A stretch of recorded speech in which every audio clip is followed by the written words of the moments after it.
Event Sustainability Live. I'm Ed from HighSpace. It's a pleasure to be here. We've just heard a fantastic talk on the future of festivals.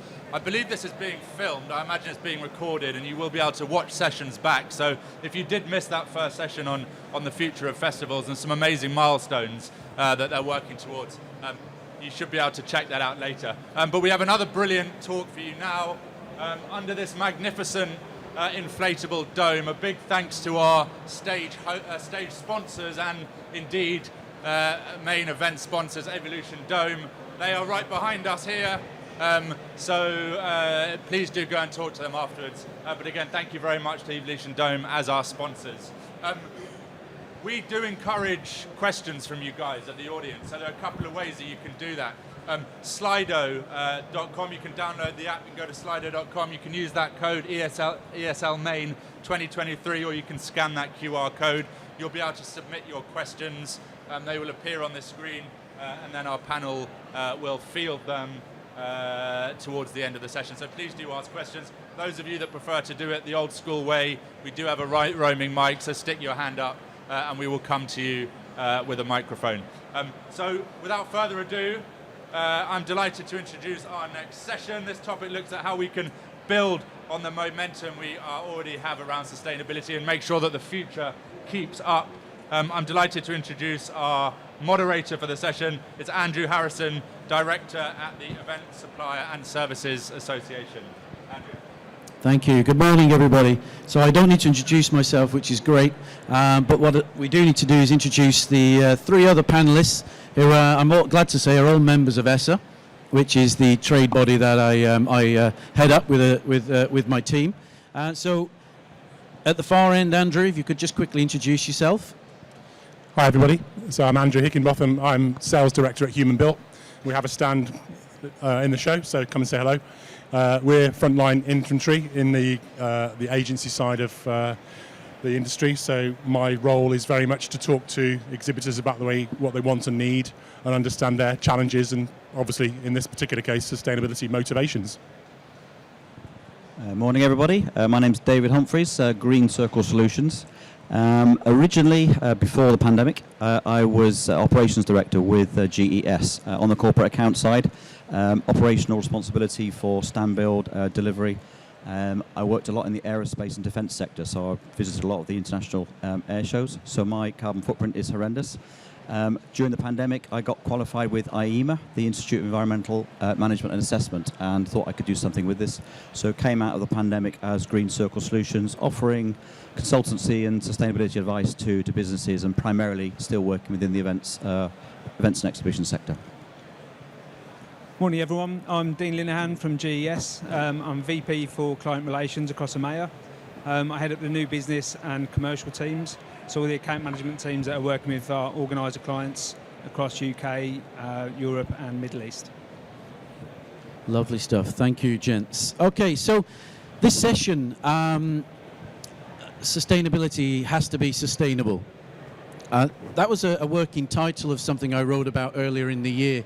And I've gone over it in my head a few times. In fact, 5 minutes before we started this session, we were talking about what it really means. And I think what we've worked out, without running to the summary of this session before we've had a debate, a conversation about it, is that to me what it means is that within the supply chain especially, although we will talk broader, but up here we're working within the supply chain, although David works with other companies within it, and as and Andrew and Dean's clients are outside of the supply chain in terms of who they work with.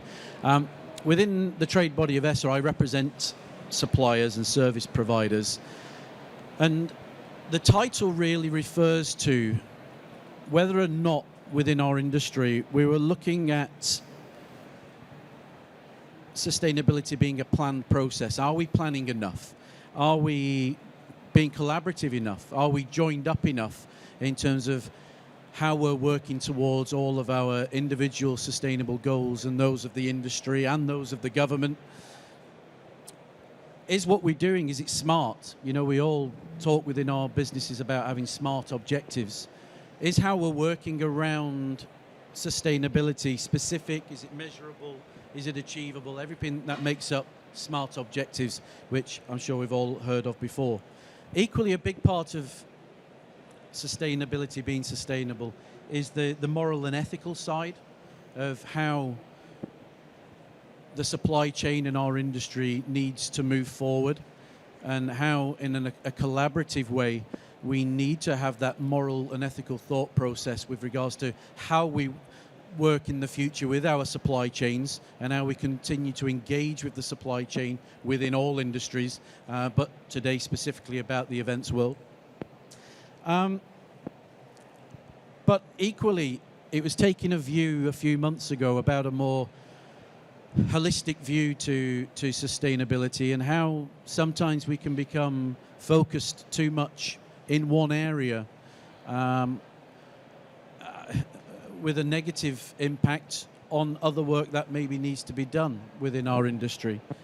And that came down to, you know, theories that exist within other business models about people, planet, and profit, and how sustainability within our industry and within other industries, how it's really applicable.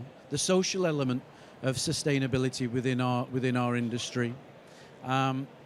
Profit is really important. It's not against the law for companies to make profit, but should it always be at the expense of the people and the planet within our sector? And are we thinking holistically enough about how we approach it?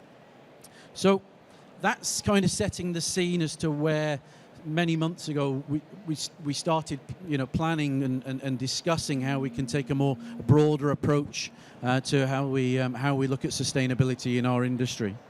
But first of all, I wanted to kind of get a bit more detail from all of you within your own businesses to what does that look like within your own companies? What are you, on a day-to-day basis, what does it mean for Human Built to be working on sustainability and your approach around those 3 Ps? It's the best question, because it needs to be, sustainability needs to be a moral obligation, a commercial obligation, but also obviously it needs to be a mindset. I think if you just approach it as, I guess if we straw poll today the reasons for people coming to this event, it's not necessary to find out necessarily for most people about a new material. It's maybe a new approach, a philosophy. It's a working group as such, as a much wider industry sort of initiative. But within Human Built, we are basically an agency. We don't build much in-house. Therefore, we are reliant on a supply chain dialogue. We have to have two-way trust. My role is to make sure that clients trust us to do what we need to do to deliver professionally built, well-managed, profitable, ROI-driven events. And that's not easy, because a lot of our clients are new to role since COVID. They've come into the events industry and not necessarily somebody who's got, as we do, you know, between us, many years of experience. So helping them to understand the new sustainability dialogue, if I use that phrase, is a really good way to actually help drive the mindset change people have had to have. It's not just about materials, which I'm sure we'll come on to, but from a Human Built point of view, yeah, as I said in my intro, I feel like we are the frontline infantry for talking to that. I don't mean that arrogantly. What my point is that we're the first people to have contracts with exhibitors new with many years' experience, and the dialogue can change hugely. And I think there'll be an overlap there with the other two guys, but I think from our point of view, it's very much that agency focus to make sure that we're seen as being very dynamic, very creative, but also very practical. Okay, I guess coming at it with two hats on. With my old hat on, previously very much embedded in the supply chain, and now where I am now, working with companies across the whole sector. But certainly 5 years ago, 10 years ago, sustainability is not new. We've all been talking about it for a very long time. And I was heavily involved in a lot of the initiatives at GES, working with the ISOs, undertaking my own recycling initiatives. But back 5 years ago, certainly 10 years ago, even 5 years ago, there was really sort of no cohesion, no focus. And as I say, going through the 2 years where the whole industry's had that sort of the dark time, coming out, there was definitely, I could tell there's a momentum. There's definitely a really huge momentum building behind sustainability. but that's created a really sort of wide gap in terms of where everybody is. There's lots of people still coming at it absolutely from ground zero, haven't even got a sustainability policy. And yet there's lots of others that have got full-on roadmaps to net zero developed. So, the whole question, sustainability needs to be sustainable. Depending where you are, depending where you are on the journey, you have to acknowledge and understand that you may be well ahead, you may be well behind, but between us all, we have to be very collaborative in bringing everybody along with us at whatever pace that may be. And yeah, the same question to you, Dean, is how at GES are you sustaining your work within what is a significant player in the event market? It's a really good question. I think David's touched on something there for us where we started getting really involved in sustainability probably 12 years ago for the ISO 2012-1 accreditation. That's a long time ago in sustainability. Why did we do that? Well, we wanted to tender for the Olympics, and you couldn't tender for the Olympics at that point as a contractor unless you had that accreditation. So, to your point, profit was involved there, certainly, but that also woke us up to the future's going to be a little bit different here. That put us on a path of being more interested in sustainability as a business. A few years later, we appointed a full-time sustainability manager, probably about eight years ago now. We didn't have enough for him to do, I don't think. I think we had somebody that was telling us what to do in the business. I don't think we were listening hard enough back then. And I don't think there was much conversation happening around the industry 8-9 years ago about how we can really make a big fundamental change in sustainability. Certainly not compared to the last 2 years or coming out of COVID and to where we are now. And the last couple of years, it's been the top of the agenda for all of our organiser clients, which meant, or most of our organiser clients, I should say, which meant it's been high on the priority for GES as well. So we've appointed an agency earlier this year, Seismic, which will help us not just measure GES, to your point, how we measure ourselves across the industry, but also on individual events as well. We joined FESPA, our graphics partner, Sustainability Graphics Association, which talk about best practice for us. We brought in Economy, which handles our waste management for us. So there's a lot of moving parts that's happening at the moment with sustainability, and I think it's about looking for the next thing as well. So it's a big thing for us right now. Okay, and this is probably more a question for Dean and Andrew. Is how deep does the 3 Ps go within your own company with the people who work within your businesses? How I think we've just talked about there was a tipping point where maybe the social aspect of the people aspect of sustainability, post-COVID, where companies, as you've mentioned, 10, 12 years ago, there was probably led by profit, led by a requirement to work in certain markets, whereas there's a number of social changes which have taken place in the last 2 to 3 years, and we felt them in our industry. How deep does it go in terms of that broader view within your business? It's been a huge change, to be honest. I think one of the biggest changes we've seen is the people in our business and what's important to them.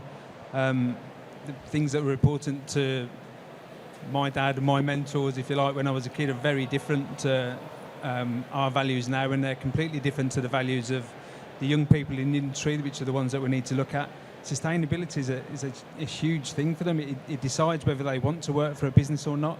And hopefully they see GES as being one of those places now, because we are taking it as seriously as we are. So in answer to your question, people of that part has gone from being probably the last of where it was to right up front where it is for the business. Same for you, Andrew? Sort of. I think that the difference, I guess, to make the point even more interesting, is that we're a small company, we're a small agency, we're not the scale of GES, obviously where I was before, pre-COVID. So the dynamic's quite different, and it's not realistic really to have every single member of even a sort of 11 to 20 size team having the same knowledge, the same urgency, and the same sort of strategy, I suppose, across sustainability, just like modularity and lots of other principles. So I think there are some people, including myself, who've become, which is great, very interlocked with the subject through ESSA and through ILA and through other initiatives, and other people who maybe haven't had the opportunity, and I would use that word, to become really face-to-face engaged, either with clients or supply chain or even other peers. And somebody who's a finance admin based in a remote office is never going to have the same face-to-face time that we do with clients and organisers, for example. So there's a real challenge there, and that's the social sustainability, or that's part of it anyway. That people, planet, profit, but also social, economic, and ecological sustainability, or triple bottom line, is the trendy little phrase that I've known for a good few years and served me well. That triple bottom line is absolutely brilliant because it illustrates for me that when you start to generate sustainability for more commercial reasons, because, as in it'll win me more work if we're sustainable. Let's just be out there. That's one aspect of sustainability. It feeds the other two. It feeds the social side of it. It emboldens teams to go out and have more open and honest, confident conversations with their supply chains and with their peers about why they're doing what they're doing. Again, it's not the what, it's the why. And I think there's a real benefit to that, because then when you come to economics, you have strengthened companies, be they small or large, who are strengthened because of that activity, not because of other commercial factors. So it sort of self-drives. You would hope that those three triple bottom line elements would help each other, and they certainly do with ourselves. We've definitely won work because of our thinking, but I think we've kept it because of our doing. And I think that's a really interesting little niche that we wouldn't have been able to say that 5 years ago. And I think that's because there are new people in the industry, as I said, who've come into the industry. So we're probably in a bit of a luxury position like that, but that doesn't make it any easier. It just means that we can observe probably with a smaller team. I can observe that with a bit more analytic. Okay, thank you. So moving on to maybe client side. Who's the most important player at this moment in time? Who's driving the narrative? And I'll come to you, David, maybe first on this. Who's driving the narrative more so than anyone else within our industry in sustainability? Good question, and I'm sure we get a different answer from every single person in the audience if you ask them. I think to some extent it depends on where you sit, and certainly on the supply chain and supply side, ESSA member side, there is a feeling perhaps that we're driving it. Suppliers are driving it. Exhibition, stand build, design and build agencies have always been innovators. They've always been, the driving force of the industry. But I think, as I said a bit earlier on, there is a momentum, there's a focus starting to build around sustainability, which is starting to create roadmaps, starting to create some of the ground rules, but it is still very disparate and quite varied. So I think the venues, I think the organisers are actually doing a good job too. I think some of us have been party to cross-association discussions. So there's a lot of good stuff happening, but I think it does need to come together more strongly. Basically, I think you need to focus on your own business, your own part of the network before you worry too much about everything else. You need to get your own ducks in a row. But in terms of who's driving the narrative, I think, at risk of slightly being controversial, the people that actually pay all of our bills are not part of the narrative or not engaged enough in the narrative, which is the exhibitors, those pesky exhibitors with all their travel footprint and all their money that pays our bills. So there's a risk of us becoming a little bit too insular if we're not careful, and I think we have to be very careful to get our own ducks in a row, but very open-minded to remain collaborative, to see what venues are doing, to see what organisers are doing, align and cooperate with other initiatives, but understanding there is no absolute agreed set of rules yet. We're all sort of still finding our feet with this. But I would encourage everybody as well to engage their exhibitor clients, whoever their clients are, at least engage them in the narrative, see what they're doing about it, see if we can nudge them along, because fundamentally they hold the key if we're going to create more sustainable events. Unless either of you got anything to add to that, that's quite a thorough answer to that question. I'd kind of just like to change it slightly and maybe ask Dean, how do you drive that narrative with your clients? I think it's less about us driving the narrative now. I think it's certainly linked with our partnerships with our clients. It's promoted longer term partnerships for most of our major clients, because they understand that it's not a one show deal trying to fix sustainability, trying to become more sustainable. So it's promoted longer term partnerships that can help us create a path really to becoming more sustainable over the next 3, 4, 5 years.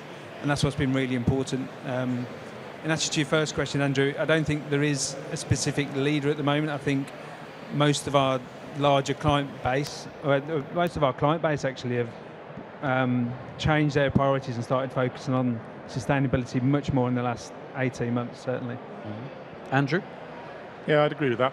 I think it's sort of like a JFK principle, where if you surround yourself with people, like-minded people, too much, maybe we've got a governmental thing this week is happening in the same way, but if you surround yourself with people who are like-minded too much, you don't challenge in the same way. And I agree. I think getting exhibitor and visitor feedback on this subject, to your earlier point, is really, really important. We've got to work harder as an industry to make sure that tipping point doesn't come from organisers and from supply chain, but does come from the ground up as well.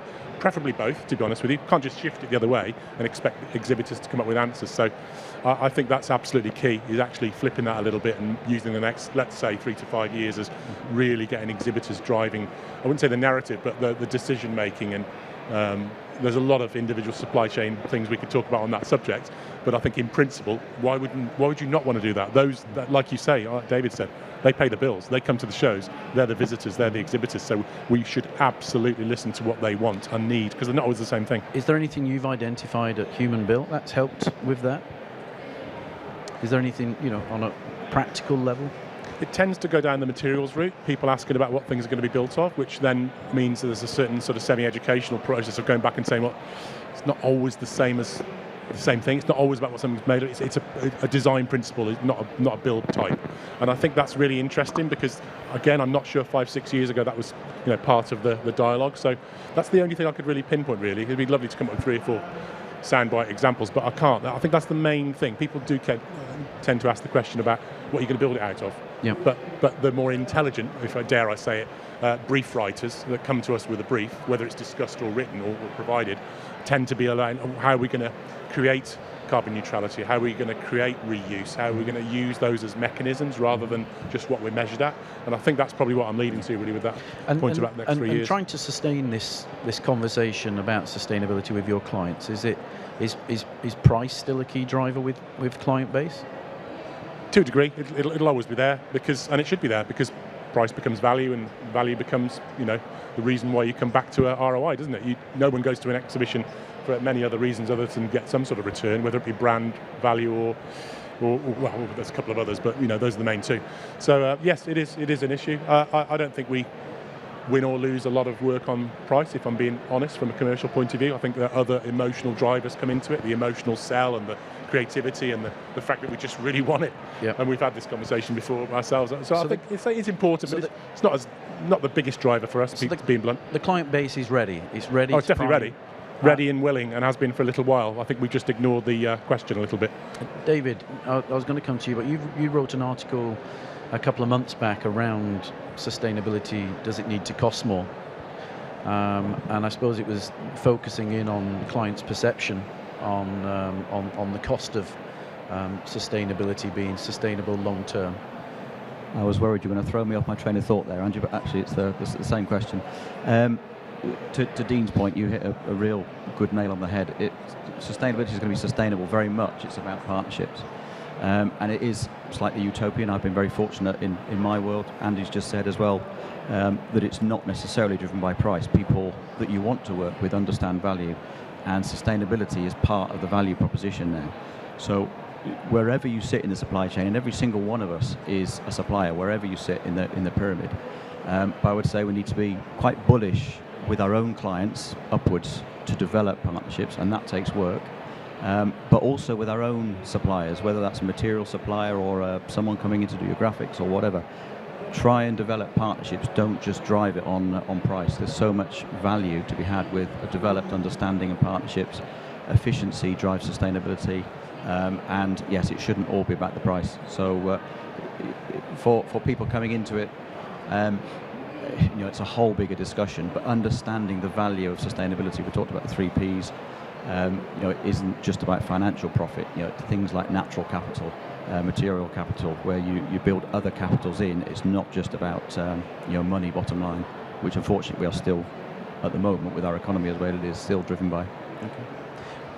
Dean, anything? No, I was just going to say, just on the cost points, I think it's actually less of an issue now in most services than it probably was pre-COVID. The cost of oil and plastics, the way it rose during COVID, when we came out, as we went into COVID, most of the sustainable products for graphics, for instance, were much more expensive, a considerable percentage, much more. As you've come out of COVID, because of the rise in plastics costs and everything else that happened, we actually found that they're on a level. So we started swapping out more sustainable products for the standard products anyway, just because that was on our mantra to go ahead and be more sustainable. So it's not across the board, it is more expensive anymore. I think you really need to have a good chat and get into the bones of it and see what's right. Okay. So moving on to the collaboration aspect, it's a big part of our industry where we often bring at least 4 parts of the puzzle together to run an event or an exhibition or build a stand, etc. Where are we seeing the highest levels of collaboration in our industry, or the best levels of collaboration in our industry? And I'll come round to where are we maybe lacking in terms of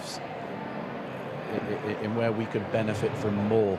So starting with maybe the more positive element is, even on a practical level, real examples of where our industry has changed for the better in terms of collaboratively trying to tackle this topic. Andrew? I think the obvious one to start with is right in front of us actually, which is shows and venue infrastructure, certainly show infrastructure, which is built in a more sustainable way in terms of reuse. I think there's a collaboration there because companies like GES and many others obviously have invested in stocks of materials and printing processes and that sort of thing to feed that urgency, that market. That's great. It's just where it goes next, because obviously they're natural, humans are natural, instinctively challenged beings, and they want to see progress in different ways. And I think how we do that as a collaborative process, should it involve the venues more? Should it involve, especially in Europe, should it involve a different type of collaboration rather than just more? How can we define it? Does it start early enough? I think early collaboration is obviously often the key, back to your point about cost really, because value usually comes out of early decisions for the betterment of both brand as well as the margin and profit side of it. So I think the collaboration is definitely there. I think it's still people finding their feet, if I'm honest. I think some companies have obviously got more leverage into that and more bite to be able to have those conversations on a wider as well as earlier scale. It's probably the most awkward question, because it almost brings in a certain element of organiser, contractor, venue, governmental sort of policy decision making, which is not the intention of the question, but it does bring that in. And how can we be better is not always the same question as how would you make it better. Sometimes there's a way of doing things which isn't the obvious, is there? No, indeed. Dean? I'm doing pretty well at lip reading at this point, Andrew. So right. No, so I got the collaboration. I think I covered most of it with our organisers. The most important thing, definitely. But then on from that, I think venues, to Andrew's point, is a really big one, which might be surprising. But where we've got back-to-back tenancies, where we've got stock moving from one area of a venue to another without having to load it back on vehicles and take it back off at site. We've benefited hugely from GES now being on site at XL and the NEC, and it was David that measured us for it actually. We reduced our vehicle transport CO2 by 52% in that move. So if we can start being more collaborative with the venues to take that further and actually stop having to move stock around the country so much and leave it on site, take it to the next venue, that would really help a big way as well. Okay. And David, you probably get to see quite a lot in the industry in terms of working with various companies and clients. Again, maybe on a practical level, but where are you seeing examples of great collaboration? I think as a general point, the areas where you're going to get the greatest level of collaboration is where it's driven from the customer, the client side. Mm-hmm. If you've got, a lot of clients are writing into their briefs, sustainability is a big measuring part of how we're going to select our stand design and build agency. But similarly, probably will also be where they're going to select their venue for their event, or an event organizer. And there's a big thing I talk about with carrot and stick. Should we just be self-motivated to this? And clearly we are. We've all turned up today. We all want to do the right thing. But at the same time, what do we need to do, and why should we do it? Do we need a bit of stick and a bit of regulation to put us in place? I think the greatest currently the greatest potential influencers are our organisers, and it can be done very, very simply just by driving some additional language into manuals and regulations. There's lots of other positive initiatives, what the guys at Isla are doing, obviously what the guys at ESSA are doing, what we're doing, just to try and get greater awareness and greater alignment. So much of it can just be done with a little bit of communication at the moment, just to keep that momentum going and get the snowball building bigger. Okay. So on the supply side, I want to dive into maybe an area which is looking at various products and services, and they might not necessarily be products and services that you offer on here, but it's definitely it's definitely a topic which I've witnessed in the last 12 to 16 months. And there's a great example within this hall, and it's not me trying to be deliberately antagonistic, but there is a focus in certain elements of our industry in terms of how we look at reducing carbon footprint, how we make better choices. An example within this hall is the organisers choosing not to carpet the aisles, and there's a lot of debate within our industry around the impact of what that has when we talk about the 3 Ps in terms of the look and feel of an event, and whether or not long term it has an impact on how creative and dynamic our shows are versus how much we're willing to give away to make our shows more sustainable, versus what we've just talked about, which is collaboration and looking at alternatives within our industry. And I use the example within flooring. There's all different types of flooring. I'm not a flooring salesperson. I'm not necessarily here to promote flooring within our sector, but there are conversations taking place. There's always wheels within wheels turning within our industry, and I look around this room and there's so many different types of materials and products on display. And what I wanted to kind of move towards is kind of maybe the ethical and moral side of how our industry continues to have conversations about parts of our industry which are wholly supported by the requirement to put flooring within a company, or use certain materials in building exhibition stands, or powering certain elements of what we do, and whether or not within our industry we've had enough of a conversation around that ethical and moral aspect of how we move forward with the supply chain. Have I made myself clear enough in terms of what I'm maybe asking for? More or less. Do you want to crack on then, Andrew? Don't know. I might be answering a different question.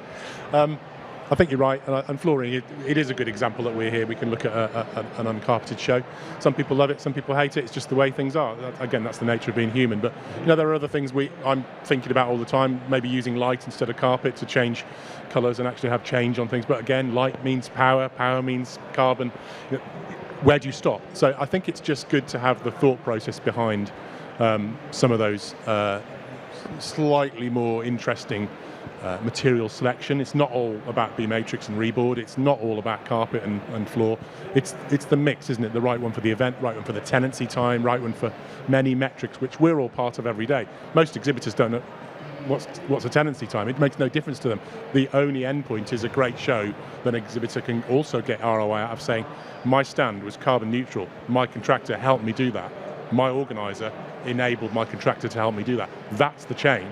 That's the value for me. Mm-hmm. And I think heading towards that is by far one of the aims of, I think, events like this, where, as we've all said in different ways, the narrative and the vocabulary of sustainability is just great to keep it in the frame, rather than just keeping it as this loose idea over here somewhere near profit.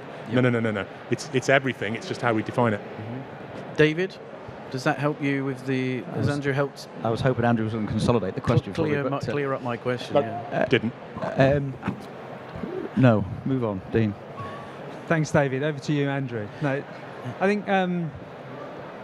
think it's part of the evolution of events. There has been a cycle of events. I love TikTok at the moment, and some of the things that I've looked at recently is that the packaging of McDonald's. If you look at the packaging of a Big Mac 10 years ago, is very different to the way it is now. If you look at the way events were rolled out 30 years ago, no events had carpet back at the NEC back then. There was no gangway carpet. The halls were spot painted overnight, and they looked highly polished, and they could use them without carpet. So is it just a full cycle of that? potentially, but I don't think we need to be protective over it. There is an evolution of everything that happens, and I think we might just be seeing another one in events. It's the next step, I suppose. Okay, David, a slightly different question, unless you've worked out an Did you get answer. it then? No, go ahead. I think you've. Well, to the discussion about materials, carpet or not carpet, again, the collaboration piece, but ultimately it will depend on the requirements of the client, the end user client. And we already discussed it beforehand. Some people hate seeing the bare floor, and some people will actually question whether that's it's not the right look and feel for their particular event.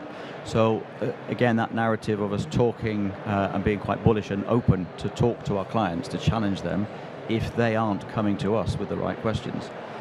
So yes, and the other thing about materials, yes, reuse. You don't have to be a sustainability consultant to understand reuse. So we're not disposing. Reuse has got to be the best method. But to get a single aluminium panel here, it's already got 10 times the carbon footprint of getting a single timber stock panel here. So Andrew made the point. It's not just about B-matrix and the aluminium systems. Clearly, they've got huge capacity for reusability. But you do need to look at a bigger picture, not just the materials themselves.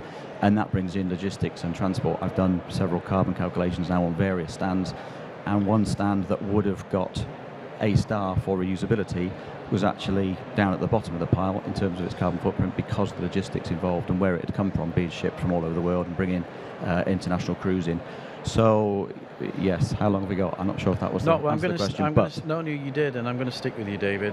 Because just moving on, we've got just under 10 minutes, and I don't know if we've got any questions. If people do have questions, I believe you can submit them by Slido, or you can raise your hand, and we will get round to that. So I've got a couple more questions before we do look to wrap up. And I'll start with you, David. Is based on what we've just talked about, are we measuring enough in our industry, and not just are we measuring right? Are we measuring in the same way? I mean, I think what I see in our industry is that within the supply chain, there is a lot of measurement going on. There's a lot of companies who are in a journey within that, and they've been advanced for a number of years, as we've talked about, ISO 2012-1. Having been around a while, and companies starting to use that as a way of measuring, where they're at and how they continue with their journey. I think 2 weeks ago I counted at least a dozen different ways in which companies that I work with on a regular basis are measuring their sustainability credentials. If I find that a bit confusing, so are we measuring right? Are we measuring enough? Should we as an industry be looking at a more singular way of agreeing to a single standard, especially maybe within, not just in the supply chain, but as a whole? Good question. Are we measuring enough? No. Are we measuring right? No. Do we need to measure? Yes. Are we measuring, have we got robust frameworks in place yet? No, but that is starting to happen. And you're quite right. I myself gather data from people in a variety of different ways. It depends on the event and the business that you're dealing with. But it could still be a basic Excel questionnaire, which send out to gather miles, crew details, materials, etc. But I'm very aware, and I'm not uncomfortable with the fact that there's a big pain barrier that we've got to get through. We've said at the beginning, there's a huge transition on where we're all at on this journey. Some are still at the beginning, some well on the way. And there's a risk of us all becoming a bit too focused on measurement. But as we get better at it, I think the rationale behind the measurement will become clearer. Things like net zero carbon events, what the guys at Isla are doing. I myself have got carbon calculation tools. We're starting to get better at it. And we're still, I've only just actually been measuring the most recently full events. I've been doing business carbon footprints for a while. But several event full footprints. Only once you've got that data can you start to compare it with other like-for-likes, start to rationalise what we do need to focus on and what is less important.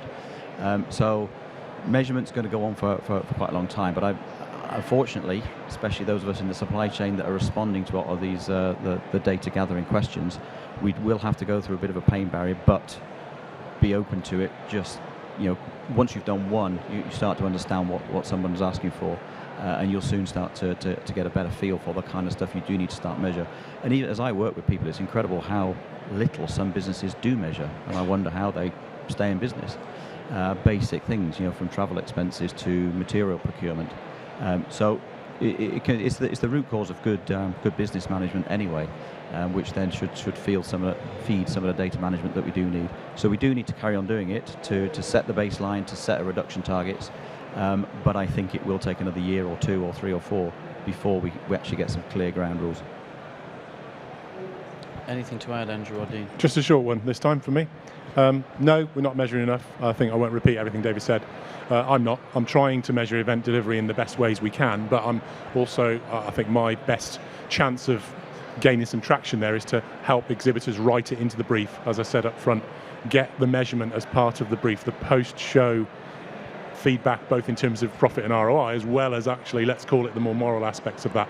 If I can do that, then by the time we then get to proper measurement, as our sites, as Human Built, as part of our group, we use carbon quota. We're looking at ways to carbon measure sites, but the event site is more challenging because what do you do about visitor and exhibitor travel, to David's earlier point. So short answer, no. Long answer, trying to do something about it by trying to build it into the briefing, which is my best chance of actually getting that leverage. Okay. Dean, anything before we go to the audience? Yeah, I think that is a big question, the last question that you posed there. I think it's something that we wrangled with a lot when we were setting out how do we measure.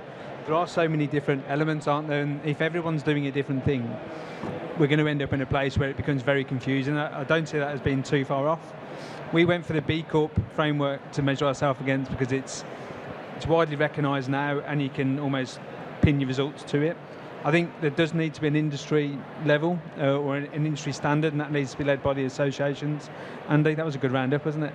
It needs to be led by the associations to give us a line in the sand, so we're all measuring to the right way, so that when we are comparing different suppliers in different ways, then you're getting the right measurements across the board.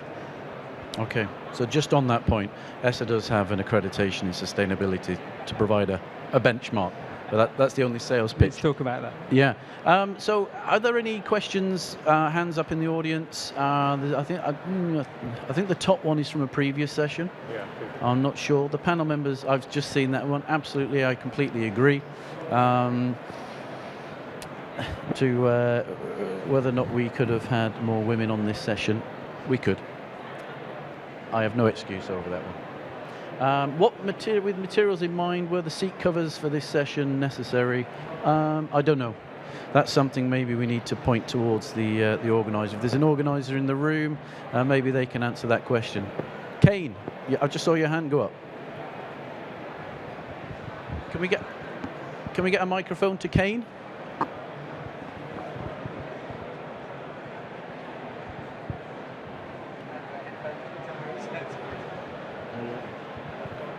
Hi guys, great talk so far. Just a quick question on the whole measurements thing.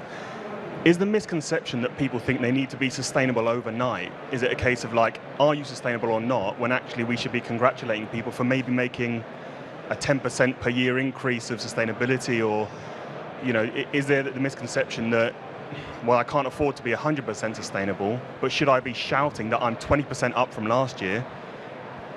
Is saying I'm 35% sustainable, is that a good thing to put on socials?